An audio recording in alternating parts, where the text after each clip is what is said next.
Hello, and welcome back to Coin Lady channel. You know that the markets are red hot if you only did one thing, hold 75 cents until tomorrow's closure.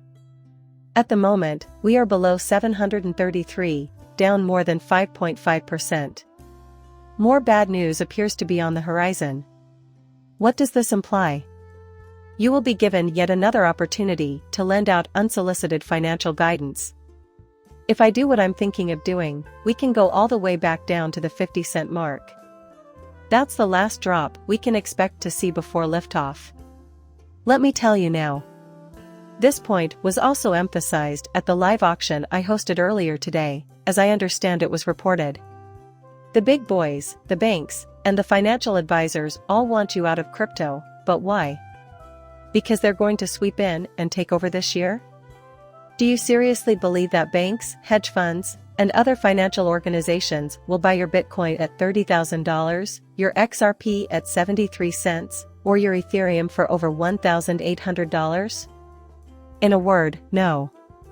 They will do everything in their power to bring the system crashing down, at which point they will step in and make it next to impossible for you to acquire cryptocurrency without going through their exchanges and the people they are working with, all in an effort to rake in as much profit as possible from your purchases, sales, trades, withdrawals, and other transactions as possible.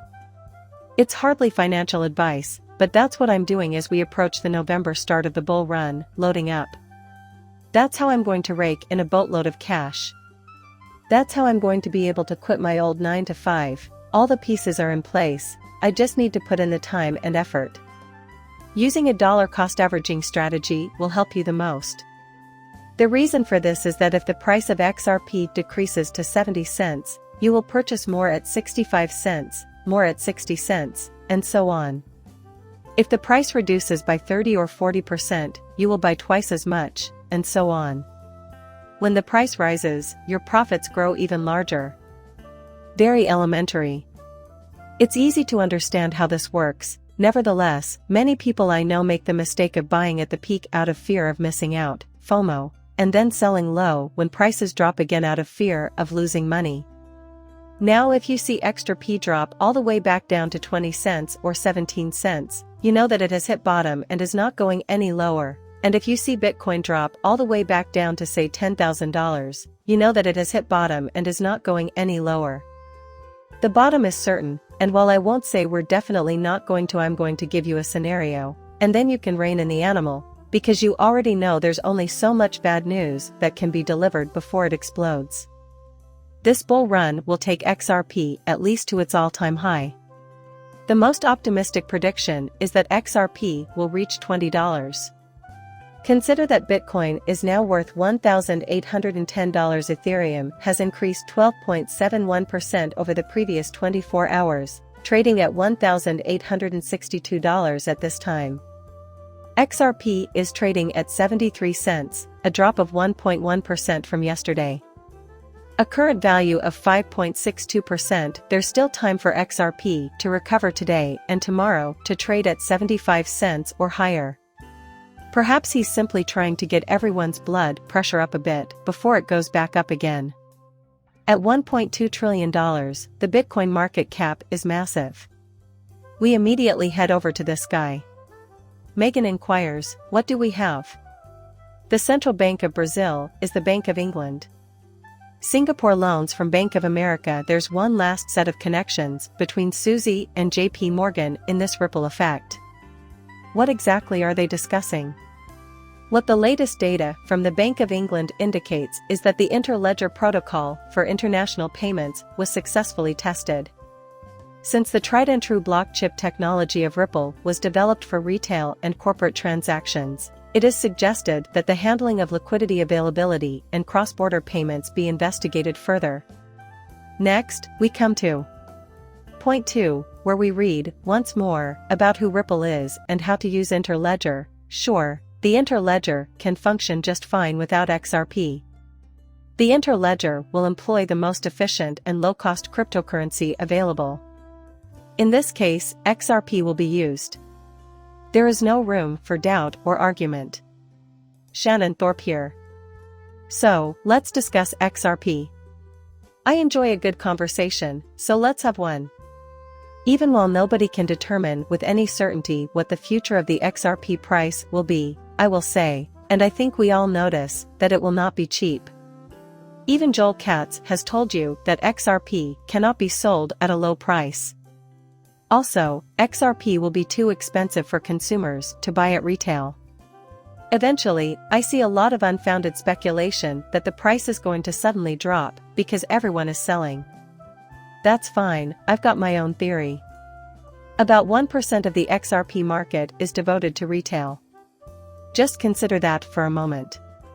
Despite popular belief, less than 1% of the world's population actually owns XRP. People thought that because there are so many XRP holders, nobody will ever get rich off of it. But we're only 1% of the population, so don't worry. That's not even a small amount.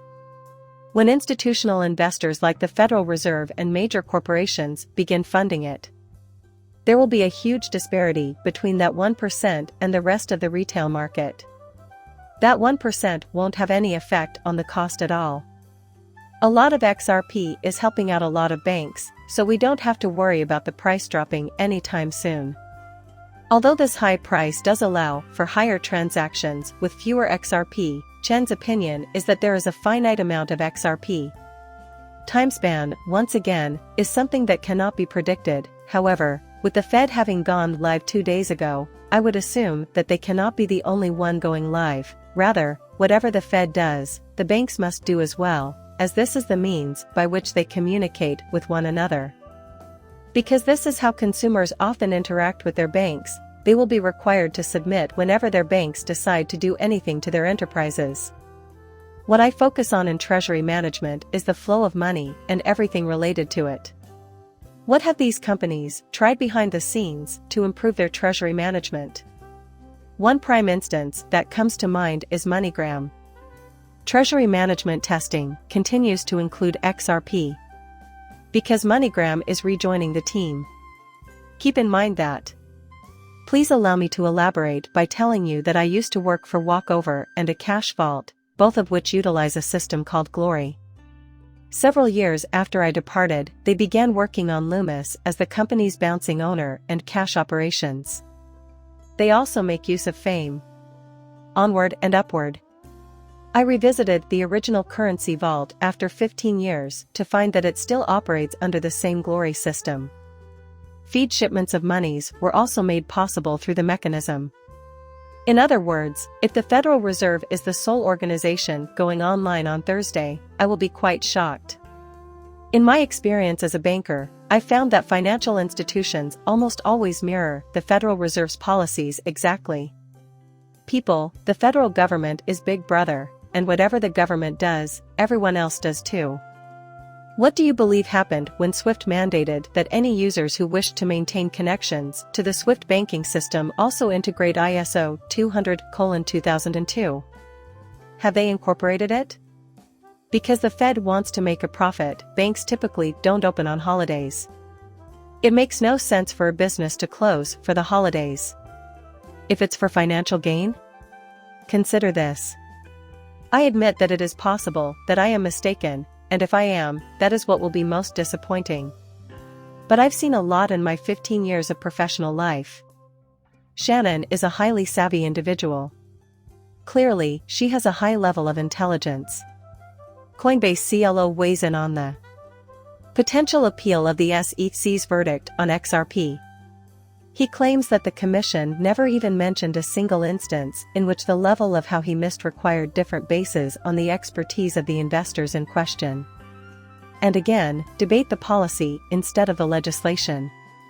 Mark Cuban has stated that in a file, all purchasers are classified as investors. Sadly, that is not the case, and the ripple effect may eventually go away. For customers looking to violate or sex the law, securities have only one function. Spot on, Mr. Cuban, we're going to fast focus do it on the right. He steps in right now. It's impossible to tell why a buyer buys, but the blockchain can reveal whether there are transactions based on the token's utility. Further, he addresses Brad Garland's statement, which was highlighted under Isodos Securities Agency, The SEC we're talking about folks only has jurisdiction over securities, no security, no role for the SEC, pretending to have jurisdiction or is not as simply a political power play and help you get elected. No one. However, this harms everyone. That was in response to the enormous message put out by Brad Garlinghouse. He says that the subject of foreseeing retail sales has arisen. Brad, meantime, published version 543 on a Saturday. The SEC made a bad situation worse by acting like it was in charge of the cryptocurrency sector when it clearly wasn't. So, where does that leave us? How the SEC's past news conferences have left consumers holding the bag and the bankruptcy court. It's ridiculous to accuse a judge of doing their job well. Laws are well known to all of us. Providing clear standards and safeguarding retail can only be accomplished by enforcement, not more regulation. Excited to see even more legislators today. Richie and Patrick McHenry, two representatives on the right, are on this story. The judge has handed down a decision.